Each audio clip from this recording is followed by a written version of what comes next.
Hello बच्चों, अब इस वीडियो में हम आपकी नई जो एनसीईआरटी बुक है क्यूरियोसिटी, उसका सेकंड चैप्टर पढ़ेंगे जिसका नाम है the invisible living world beyond our naked eye. ये चैप्टर थोड़ा लेंदी है। कोशिश करते हैं कि पहली वीडियो में देखते हैं कितना कवर होता है। और ये चैप्टर काफ़ी इंपॉर्टेंट है पेपर के लिए, तो इसको हमें डिटेल में पढ़ना पड़ेगा। ये जो चैप्टर है इसके अंदर इनविजिबल लिविंग मतलब जो चीज़ हमें आंखों से दिखाई नहीं देती हैं, ऐसे माइक्रो ऑर्गेनिजम्स जो आपकी हमारी दुनिया में हैं और हमें दिखते नहीं हैं, हमारी नेकेड आई से हमें दिखाई नहीं देते हैं, उसके बारे में पढ़ेंगे। उनके क्या फ़ायदे हैं, क्या घाटे हैं, और समझेंगे कि किस तरीके से इंसान इनका यूज़ करता है, किस तरीके से इनसे बचता है। ये सब हमें इसी चैप्टर में पढ़ना है। तो क्या आपने कभी सोचा है कि मान लो ये जितनी इनविजिबल चीज़ें हैं, ये हमें दिखाई देने लगे, कि आपके हाथ पैर पे जितने कीड़े मकोड़े हैं छोटे छोटे, बेड पे, वॉशरूम में, फर्श पे, ये सब अगर हमें दिखने लगेगा, तो क्या हमारी लाइफ पॉसिबल है? ये जैसी भी लाइफ चल रही है क्या ऐसी चलेगी? और क्या आपने सोचा है कि ये जो टाइनी लिविंग बींग्स हैं छोटे छोटे, ये एक दूसरे के साथ कैसे इंटरेक्ट करते हैं, कैसे खाते पीते होंगे, इनका भाईचारा कैसे चलता होगा, कैसे एक दूसरे से बात करते होंगे, कैसे इनकी पीढ़ी, इनकी जनरेशन आगे बढ़ती होगी, कि ये सब कैसे सस्टेन करते हैं, जिनका साइज़ ही इतना छोटा है, जिसके लिए लाइफ कितनी मुश्किल होगी, वो कैसे इतने हज़ारों लाखों सालों से दुनिया में हैं और एग्ज़िस्ट कर रहे हैं। इसके बाद हम बहुत समय पहले तक तो हमें पता भी नहीं था कि इतनी छोटी चीज़ें भी होती हैं, और धीरे-धीरे इंसान ने एक पीस ऑफ ग्लास मतलब एक ग्लास के टुकड़े को यूज़ करके, जो कि लेंटिल सीड की शेप में होता है। 1 सेकंड। लेंटिल सीड की शेप में होता है।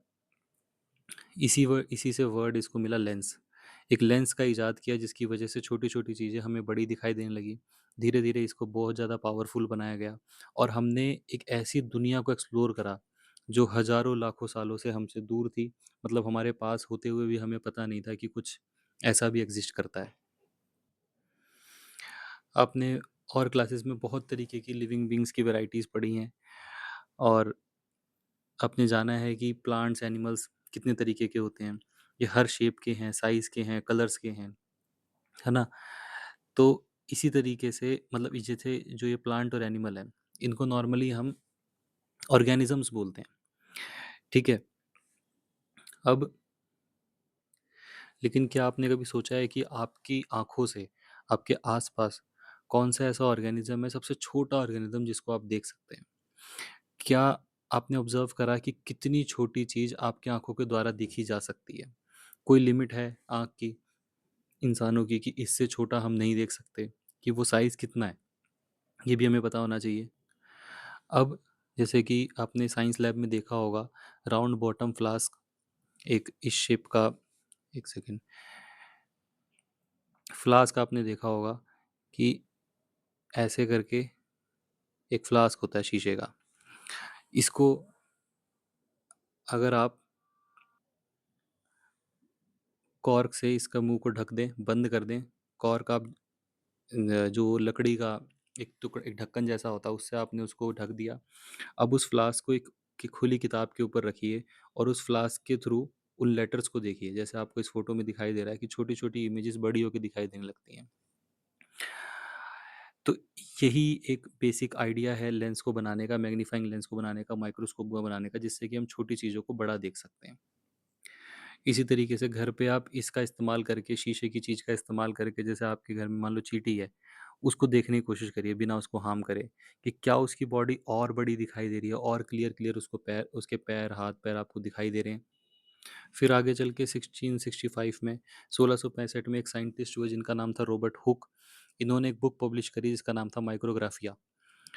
अब ये एक बहुत अच्छे ऑब्जर्वर थे, एक स्किल्ड आर्टिस्ट थे।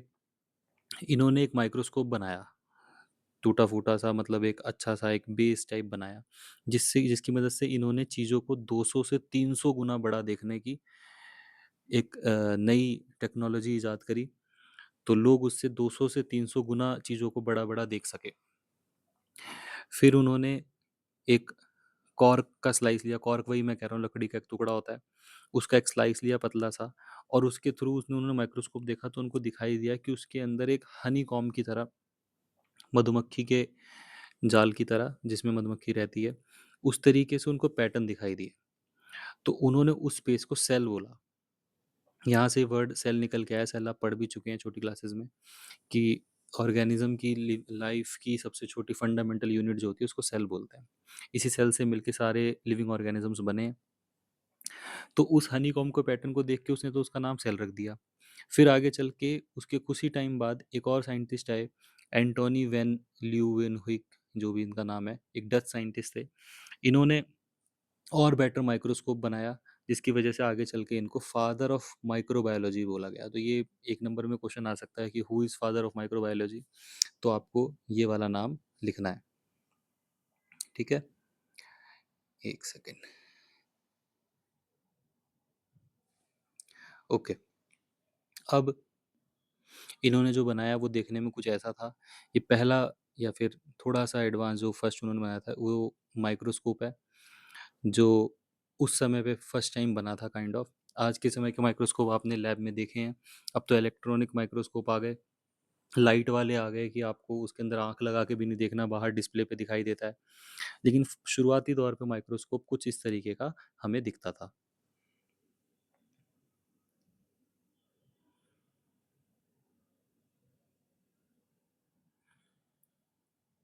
और ये जो सी नंबर पर है, ये जो सी नंबर पर है, ये जो फ़ोटो, इसको हम इस तरीके का वो सेल उनको दिखाई दिया, रॉबर्ट हुक को। और जो ये बी नंबर पे जो फ़ोटो लगी हुई है, यही माइक्रोस्कोप है, जो शुरुआती तौर पे बना।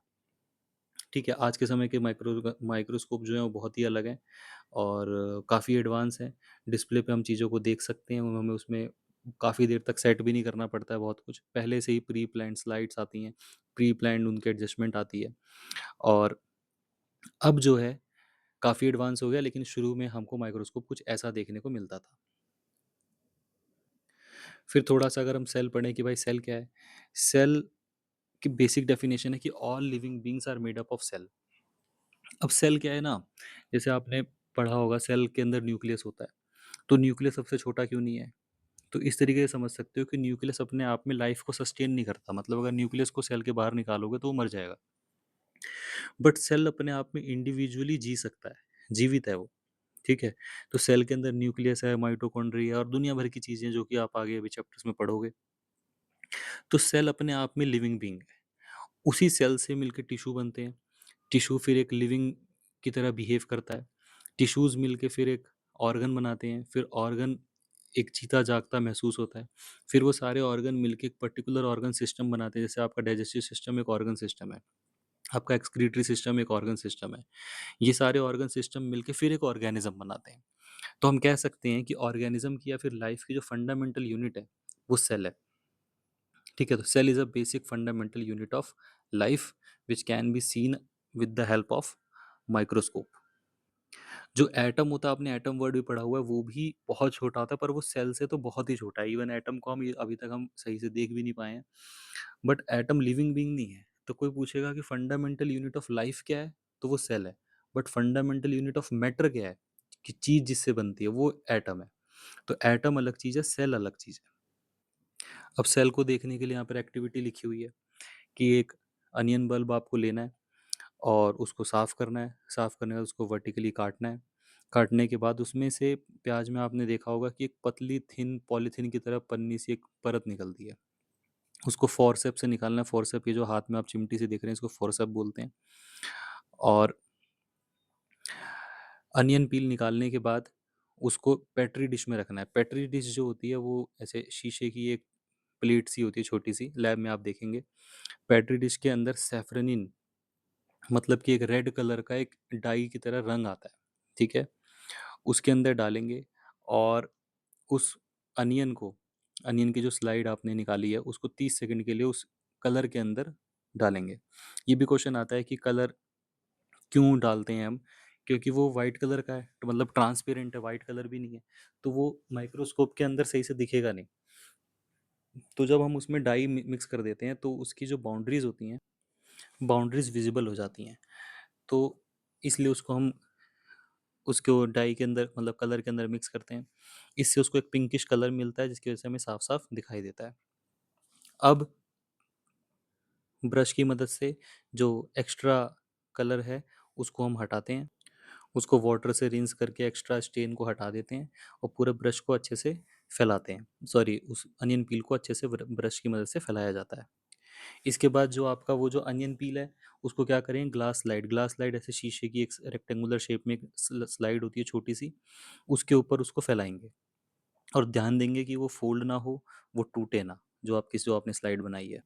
फिर उसके ऊपर एक ड्रॉप ग्लिसरीन का डालेंगे स्लाइड के ऊपर। अब ग्लिसरीन क्या करेगी, उसको सूखने से बचाएगी कि वो तुरंत सूख जाएगा, नहीं तो पानी एवापोरेट हो जाएगा। तो वो ना हो इसलिए हम उसके ऊपर ग्लिसरीन की एक ड्रॉप डालेंगे, जिसकी वजह से वो और अच्छे से क्लियरली दिखाई देगा। उस स्लाइड के ऊपर एक कवर स्लिप लगाएंगे, देखो यहाँ पे कवर स्लिप लिखा हुआ है। कवर स्लिप लगाएंगे और उसको कवर कर देंगे और ध्यान देंगे कि उसके बीच में कोई भी ना एयर बबल नहीं आना चाहिए। एयर बबल आएगा तो वो भी माइक्रोस्कोप में दिखाई देगा। तो हमने क्या करा, पहले अनियन की स्लाइड वो पील निकाला, उसको साफ किया, साफ करने का उसको कलर में डाला, कलर से फिर एक्स्ट्रा कलर ब्रश से निकाल के उसको फैला के स्लाइड के ऊपर रखा, उसके ऊपर ग्लिसरीन डाला, ग्लिसरीन के बाद फिर उसके ऊपर से कवर स्लिप रखा और ध्यान दिया कि उसके ऊपर उसके अंदर कोई एयर बबल ना बने, ठीक है, कोई ट्रैप ना हो एयर बबल। और फिर पेपर से, ब्लोटिंग पेपर से उसको जेंटली उसको साफ कर दिया कि कोई एक्स्ट्रा पानी उधर नहीं होना चाहिए। अब उस लाइट को माइक्रोस्कोप के अंदर रखेंगे तो हमें ये दिखाई देगा जो राइट साइड में आपको दिखाई दे रहा है, ठीक है।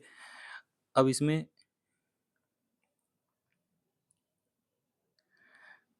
ये आपको ये दिखाई देगा, ये छोटे छोटे जो बॉक्सेस हैं, ये एक बॉक्स जो है इसको हम सेल बोलते हैं और ये जो बीच में आपको दिखाई दे रहा है ये न्यूक्लियस है, ठीक है। तो इस तरीके से आपको माइक्रोस्कोप के अंदर दिखाई देगा और ये आपको स्कूल के अंदर दिखाया भी जाएगा। अब उसको हम कंपेयर करें तो वो ऐसे दीवार की तरह ऐसे जैसे बॉक्सेस हैं ऐसे दिखाई देता है, इसलिए हम इसको सेल बोलते हैं। तो आपको ये पूरा प्रोसीजर लिखने आना चाहिए, पेपर में आ सकता है 3 नंबर या 5 नंबर में डायरेक्ट, कि ये प्रोसीजर बताओ कि कैसे हम सेल को माइक्रोस्कोप के अंदर रखते हैं। तो ये सारे 4-5 स्टेप आपको पता होने चाहिए। इसके बाद एक एक्टिविटी और है, इसको आप रीड भी करेंगे अपनी बुक से, कि अपने मुंह को आप सही से साफ करके एक टूथपिक की मदद मदद से अपने गाल के अंदर से थोड़ा सा मसल का या फिर स्किन का अपना एक उसको पिक करके निकालेंगे। निकालने के बाद फिर से वैसा ही कोई सेम प्रोसीजर, कि आप उसको स्क्रिप्ट मटेरियल को पानी के उसमें साफ करके बराबर से उसको बिछा के ग्लास स्लाइड में रखेंगे। फिर जैसे उसमें आपने सैफरिन डाला था, इसके अंदर आपको मिथाइलिन ब्लू कलर का एक ब्लू कलर स्टेन डालना है ताकि दिखाई दे सही से। उसके बाद 1 मिनट के बाद एक ड्रॉप ग्लिसरीन उसके अंदर डालना है और ताकि वो सूखे ना, ठीक है। अब फिर से उसके ऊपर कवर स्लिप लगाएंगे, कवर स्लिप लगाने के बाद देखेंगे कि उसमें हवा ना ट्रैप हो। उसके बाद फिर उसको ब्लोटिंग पेपर से साफ करेंगे। फिर जब आप माइक्रोस्कोप में अंदर देखेंगे तो वो आपको कुछ ऐसा दिखाई देगा। इसमें आपको बाउंड्री दिखाई देगी जिसको हम सेल मेम्ब्रेन कहते हैं। बीच में जो है इसको न्यूक्लियस बोलते हैं। इस बाउंड्री और न्यूक्लियस के बीच में जो ये लिक्विड सा दिखाई दे रहा है इसको हम साइटोप्लाज्म बोलते हैं। तो ये बेसिक सेल ऑर्गेनेलीज हैं, मतलब सेल के बहुत सारे पार्ट होते हैं, 12-13 तो हैं ही हैं जो आपको टिप पे याद होने चाहिए। तो उसमें से बेसिक 3 पार्ट आपने अभी पढ़े, सेल मेम्ब्रेन, साइटोप्लाज्म और न्यूक्लियस, ठीक है। इसके बाद जब हम आगे बढ़ेंगे तो ये जो बेसिक 3 चीज़ आपने पढ़ी, इसमें आपको ये पता होना चाहिए कि जो साइटोप्लाज़्म होता है, साइटोप्लाज़्म के अंदर मतलब वो जो लिक्विड है सेल के अंदर, उसके अंदर कार्बोहाइड्रेट है, प्रोटीन है, फैट है, मिनरल है, सॉल्ट है, ये सारी चीज़ें उसी लिक्विड के अंदर है, जो सेल के अंदर है। और जो न्यूक्लियस है, वो क्या कर रहा है, वो सारी एक्टिविटीज़ को कंट्रोल कर रहा है, मतलब काइंड ऑफ दिमाग, जो सेल का दिमाग है, वो न्यूक्लियस है। ब्रेन ऑफ द सेल जो होता है, वो न्यूक्लियस होता है। और सेल मेम्ब्रेन जो है वो उसको रिजिडिटी, जो सेल वॉल है वो उसको रिजिडिटी प्रोवाइड कर रही है, मतलब टूटे ना, उसको एक स्ट्रेंथ प्रोवाइड कर रही है सेल को। तो आपने 2 एक्टिविटी देखी, पहले आपने सिर्फ सेल समझा, दूसरी एक्टिविटी से आपको थोड़ा और क्लियर हुआ कि सेल में एक सेल वॉल होती है, न्यूक्लियस होता है और साइटोप्लाज्म होता है। थोड़ा और आगे बढ़ोगे तो आपको पता चलेगा कि जो सेल के अंदर टाइनी रॉड शेप्ड स्ट्रक्चर होते हैं जिनको हम प्लास्टिड्स बोलते हैं। जब हम डायग्राम पढ़ेंगे सेल का तो आपको ज़्यादा अच्छे समझ में आएगा। तो इसमें क्या होता है कि जैसे प्लांट सेल ले लिया आपने, तो प्लांट सेल के अंदर क्लोरोप्लास्ट करके एक चीज़ होती है। अब उसी के अंदर ना ग्रीन कलर होता है। अब वो ग्रीन कलर किसकी वजह से आता है? क्लोरोफिल की वजह से आता है, जो आपने पढ़ रखा है कि प्लांट में ग्रीन कलर होता है क्लोरोफिल की वजह से। अब वो जो क्लोरोफिल है वो क्लोरोप्लास्ट में होता है। तो प्लास्टिड्स सेल के अंदर दिखाई देते हैं, रॉड शेप्ड होते हैं। अब प्लास्टिड्स के कई टाइप हैं बेटा, जैसे ल्यूकोप्लास्ट, क्लोरोप्लास्ट, क्रोमोप्लास्ट। तो क्लोरोप्लास्ट में क्लोरोफिल होता है, जिसकी वजह से ग्रीन कलर दिखाई देता है, जिसकी वजह से फोटोसिंथेसिस होता है। और उसी प्लांट सेल के अंदर या फिर सेल के अंदर वैक्यूल भी होता है। वैक्यूल का मतलब होता है खाली जगह। ये सब हम क्यों कर पा रहे हैं? ये सब हम माइक्रोस्कोप की मदद जो हमने बना लिया, उसकी वजह से हम इनविजिबल जो दुनिया है उसको देख पा रहे हैं। समझ में आ रहा है? तो धीरे-धीरे इस तरीके से सेल के एक-एक पार्ट को हम पढ़ेंगे। जैसे यहाँ पर आपको नीचे ये डायग्राम में दिखाई दे रहा है कि सबसे पहले सेल वॉल है, फिर सेल मेम्ब्रेन है, फिर न्यूक्लियस दिमाग होता है, क्लोरोप्लास्ट आपने पढ़ा जिसमें क्लोरोफिल होता है, फिर साइटोप्लाज्म है वो लिक्विड जिसके अंदर आपने पढ़ा फैट है, प्रोटीन है, फलाना-ढिमका। वैक्यूल होता है खाली जगह। सेल के अंदर ये खाली जगह है, ये जो आपको दिखाई दे रहा है येलो कलर का। तो और फिर है माइटोकॉन्ड्रिया। माइटोकॉन्ड्रिया से एनर्जी बनती है, खाना बनाता है जो प्लांट, वो माइटोकॉन्ड्रिया बनाता है। तो किचन ऑफ द सेल क्या है? Mitochondria. Power house of the cell क्या है? माइटोकॉन्ड्रिया है, जहाँ पे एनर्जी बन रही है। अब ये जो वैक्यूल है ना, देखो या एक साइड है, इस साइड नहीं है।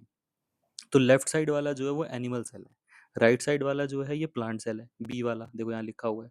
तो प्लांट सेल में वैक्यूल होता है, एनिमल सेल में वैक्यूल या तो नहीं होता है या बहुत छोटा होता है।